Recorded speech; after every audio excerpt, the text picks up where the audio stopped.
Hello everyone, আসসালামু আলাইকুম। সবাই কেমন আছেন? আই হোপ সবাই ভালো আছেন।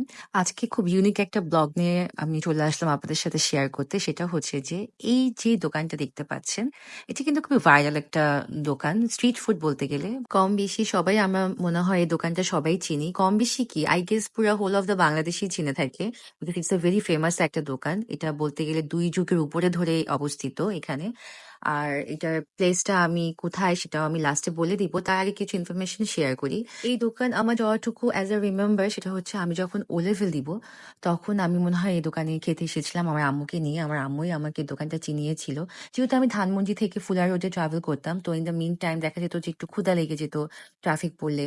তো হতো কি আম্মু আমাকে এখান থেকে চিকেন পাকোড়া আর চিকেন চপ যেটাই বলেন অ্যান্ড কিছু ফ্রেঞ্চ ফ্রাইজ আমরা প্যাকেট করে নিয়ে যেতাম। আর যদি মন চেত তো এখানে দাঁড়িয়ে দাঁড়িয়েও খেতাম। এখানে হাজার হাজার আমার বার খাওয়া হয়েছে। মানে আমার ছোটবেলা থেকে বড় হওয়া পর্যন্ত আমি এই দোকানে বলতে গেলে এভরি মান্থ আমার ২ থেকে ৩ বার এখানে খাওয়া হয়েছে। সো আপনারা সবাই বুঝতেই পারছেন যে আমি কত বছর ধরে দোকানে খাই। এবং যখন আমি এই চিকেন পাকোড়াটা আমার স্কুল লাইফে যখন খেতাম তখন কিন্তু এই চিকেন পাকোড়ার প্রাইস ছিল মনে হয় অ্যাজ আ রিমেম্বার ৳৫ করে। আর ফ্রেঞ্চ ফ্রাইজ মনে হয় হয়তো ৳১০ বা ৳২০ এভাবে প্লেট হিসাবে নেওয়া হতো। বাট চিকেনটা মনে হয় ৳৫ ছিল, এটা আমি জানি।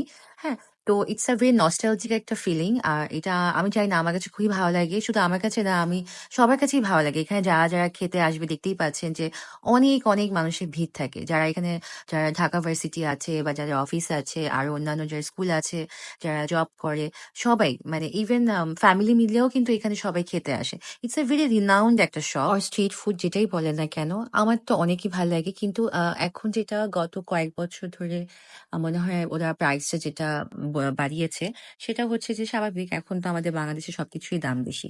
তো ওদেরও তো একটু লাভ করতে হবে। ওরা কিন্তু আহামরি কোনো লাভ করে না। খুবই স্মল একটা অ্যামাউন্ট এর প্রফিট ওরা রাখে। আমার মনে হয় যে পার পিস চিকেনের মনে হয় ৳১-২ লাভ হয়।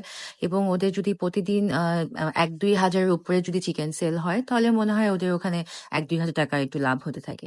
সো আসেন প্রাইসের দিকে যাই। প্রাইসটা হচ্ছে চিকেন পাকোড়া হচ্ছে আপনার ৳১২ করে পিস অ্যান্ড আলুর চপের প্রাইস হচ্ছে পার পিস ৳১০ করে অ্যান্ড যদি ফ্রেঞ্চ ফ্রাই প্রতি প্লেট নেন তাহলে ৳২০ করে পড়বে। সো আজকে ওদের দোকান থেকে আমি মনে হয় ১৮টা কি ২০টার মতো মনে হয় চিকেন পাকোড়া নিয়েছিলাম এবং ৳৬০ মতন ফ্রেঞ্চ ফ্রাইজ নিয়েছি। আর আলুর চপটা আমি most of the time avoid করি, বাট এবার আলুর চপ নিয়েছিলাম ১০ পিস। আমার বেসিক্যালি এভাবেই নেওয়া হয় যেহেতু আমার সাথে আমার বাচ্চারা আছে।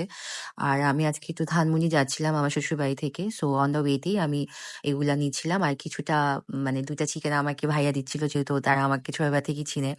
সো ওরা ওখানে আমি গরম, গরম চিকেনটা উঠিয়ে দিয়েছিল। So it was really tasty and ক্রিসপিও ছিল। আমি যে অলরেডি যে ভয়েস ওভার দিচ্ছি আমার এখনই আবার ক্ষুধা লেগে যাচ্ছে। মানে মন চাচ্ছে যে এখন যেয়ে আবার খেয়ে আসি। সো এই তো এর মধ্যে আবার পাশেই একটা আরসি কোলা দোকান পাবেন। মানে একটা মানে স্ট্রিটের মতন আরসি কোলা মানে কোক বিক্রি করে। সো ওখান থেকে আমরা কোক অলওয়েজ নিয়ে থাকি।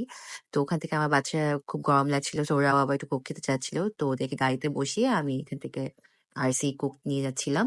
So in the mean time আমি আমার বাচ্চাদেরকে আস্ক করতেছিলাম so how they are feeling. So let's see ওরা কি বলে। কোক আরসি কোলা কোথা থেকে খাচ্ছি আমরা?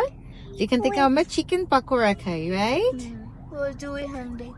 ওখান থেকে এটা কি গামি বিয়ার স্মেল? না গামি মনে মতো খেতে গামি বিয়ার ফ্লেভার পাচ্ছ তাই বলো, তাই না? সো এই তো শুনতেই পেলেন ওরা কি, কি বলল। আমার মেয়েটা আসলে খুবই একটু লাজুক। ভিডিও করার সময় সবসময় এই কাহিনীটা করে। সো এর মধ্যে এতই গরম লাগছিল সো আমি গাড়িতে উঠে পড়লাম। এর মধ্যে আমার ফ্রেঞ্চ ফ্রাইটাও ফ্রাই হয়ে গিয়েছিল। ফ্রেঞ্চ ফ্রাইয়ের জন্যই বেসিক্যালি ওয়েট করতে হচ্ছিল আমার। যেহেতু ওরা ফ্রেঞ্চ ফ্রাইটা আপাতত ভাজতে চাচ্ছিল না, বিকেলের দিকে চাচ্ছিল। বাট আমি বলাতে ওরা ফ্রেঞ্চ ফ্রাইটা স্টার্ট করে দিয়েছিল ভাজা। সো এই তো দেখতেই পাচ্ছেন আমি কিন্তু সবকিছু প্যাকেট করে নিয়ে একদম হাজি আর গাড়িতে বসে খাওয়া স্টার্ট করে দিলাম। আলু চপটা মজাই ছিল গরম, গরম। আর সবকিছু জানেন খাবারগুলো গরম, গরম খেলে ভালোই লাগে। আর দ্য সেকেন্ড থিং হচ্ছে আমার খুবই, খুবই ক্ষুধা লেগেছিল। I don't know why। আর লাগারও একটা রিজন আছে। আমি দুপুরে লাঞ্চ করিনি। এই কারণেই ক্ষুধা লেগেছিল। যার কারণে আমার যতগুলা ছিল আমি সব খেয়ে ফেলেছি। আর বাচ্চাদেরকেও আমি পিছে শিফট করেছিলাম। ওদেরকেও আমি অনেকগুলো চিকেন দিয়েছিলাম। ওরাও খাচ্ছিল। সো এই তো এখন আমি চিকেনগুলো একটার পর একটা খাওয়া স্টার্ট করে দিলাম। সো খাওয়ার জন্য আমি ফ্রন্ট ক্যামেরাটা অন করে আপনাদের জন্য একটু ভাবলাম ভিডিও শেয়ার করে দিই। এটা নিয়ে কেউ বাজে মন্তব্য করবেন না। আমরা সবাই চাই যে ফুড ব্লগিং করতে গেলে আমাদের খাবারের ভিডিও দিতেই হয়। অর এলস আপনাদেরকে ভালো মতো রিভিউ দিতে পারবো না, তাই না? এনিওয়ে সো এদিকে আমি আবার আমার বাচ্চাদেরকেও চিকেনগুলো দিয়ে দিচ্ছিলাম। আর একদিক দিয়ে হচ্ছে আমি আমার হাসব্যান্ডকেও একটু খাওয়িয়ে দিচ্ছিলাম। দিচ্ছিলাম যেহেতু অ্যাজ হি ওয়াজ ড্রাইভিং বেচারাকে কিভাবে খাবে, সো আই ওয়াজ হেল্পিং হিম। তো ও সে খেয়ে বলতেছিল যে এত গরম গরম কেন খাওয়াচ্ছ, আর ওইদিকে দেখতেই পাচ্ছেন আমার ছেলে আমার মেয়ে কিভাবে খাচ্ছে টিস্যুর উপর নিয়ে। So it's a fun you know. আমি যেমন ছোটবেলায় আমার একটা নস্টালজিক যে ফিলটা ছিল, আমি ছোটবেলা থেকে এভাবে করে বড় হয়েছি ওদের খাবারটা খেয়ে। এর সাথে আমার বাচ্চারাও কিন্তু এভাবে বড় হচ্ছে আমার সাথে সাথে পাকোড়াটা খেয়ে। সো অ্যাড্রেসটা জেনে নিই, ওদের স্ট্রিট ফুডের দোকানটা হচ্ছে ঢাকা বিশ্ববিদ্যালয় চারুকলা 3 নাম্বার গেটের সামনে। ইন কেস যদি আমি কোনো কিছু মিসড আউট করে থাকি, so don't forget to comment down and let me no আজকে আমার ব্লগটা কেমন হয়েছে। এবং যারা প্রথমবারের মতন আমার ভিডিওটি দেখছেন সবাইকে আমি ওয়েলকাম জানাচ্ছি। যারা এখন পর্যন্ত আমাকে ফলো দেননি অবশ্যই ফলো করে যাবেন, এবং সবাই একটা করে লাইক, কমেন্ট অ্যান্ড শেয়ার দিতে কিন্তু ভুলবেন না। নেক্সট কোনো কন্টেন্ট নিয়ে আবার দেখা হবে। Thanks for watching, by everyone.